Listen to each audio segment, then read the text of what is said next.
Bonjour Suleiman, je t'explique donc un petit peu de quoi il s'agit. Alors, tu vois, quand tu prends un nombre comme, allez, on va prendre par exemple 0,987, donc un nombre décimal.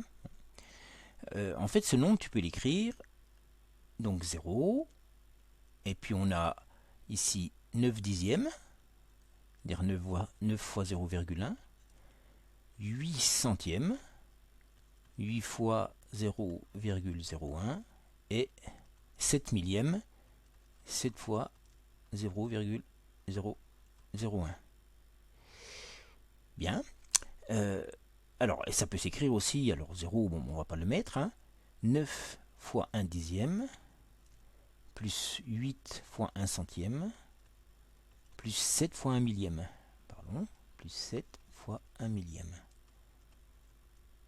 Ou encore, 9 fois 1 dixième, plus 8 fois 1 dixième au carré,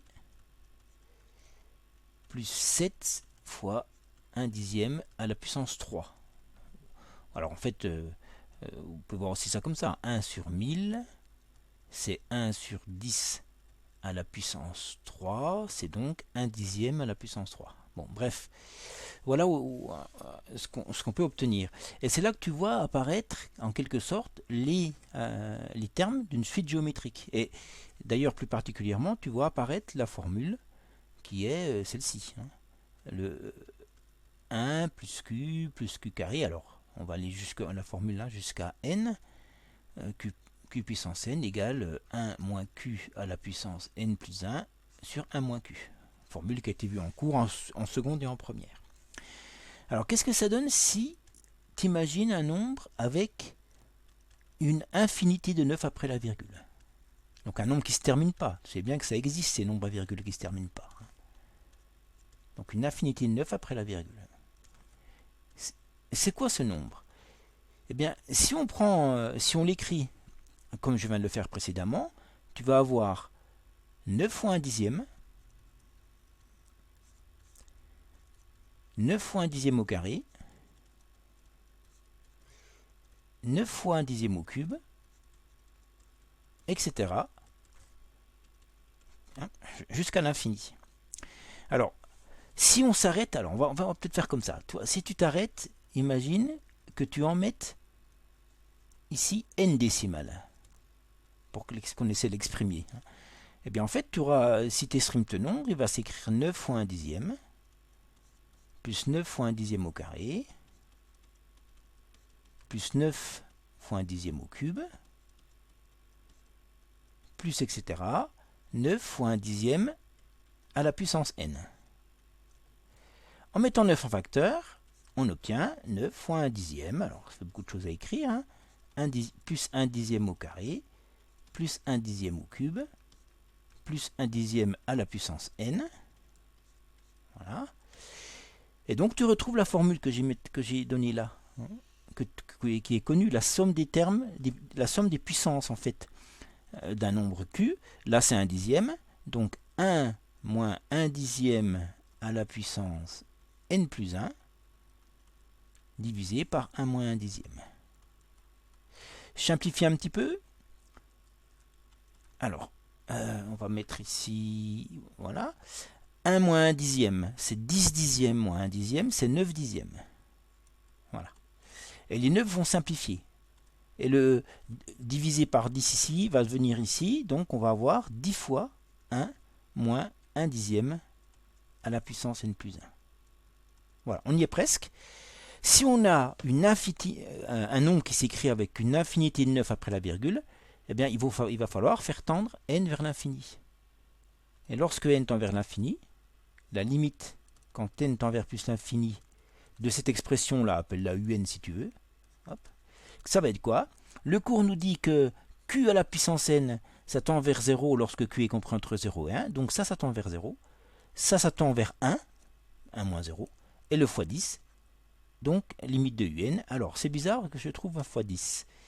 Il y a quelque chose qui ne va pas. 10 dixièmes, parce que je devrais trouver 1. Alors, pourquoi est-ce que je trouve fois 10? Ah oui, j'ai fait une bêtise. Alors, tac, regarde ici. En fait, il manque le 1. Tu vois? Il manque le 1 pour dire que ça fait 1 moins, etc. Donc en fait, là, je suis obligé de dire l'expression que j'ai calculée, c'est celle-ci moins 1. Donc, alors le moins 1, il est même... oui, c'est ça. Et quand on développe le moins 1, le 9 fois moins 1, j'aurai moins 9. Donc voilà, c'est ça qu'on trouve. Et la limite, c'est donc bien 10 ici, mais 10 moins 9, la limite va être 1. Donc on voit bien que ce nombre, s'il y a une infinité de nombres de 9 après la virgule, ce nombre il est égal à 1. Puisque si on considère que avoir une infinité de 9, ça veut dire qu'on est passé à la limite. Donc voilà l'idée qui fait que, en fait, le nombre 0,9999, etc., avec une infinité de 9, c'est une autre écriture possible du nombre 1.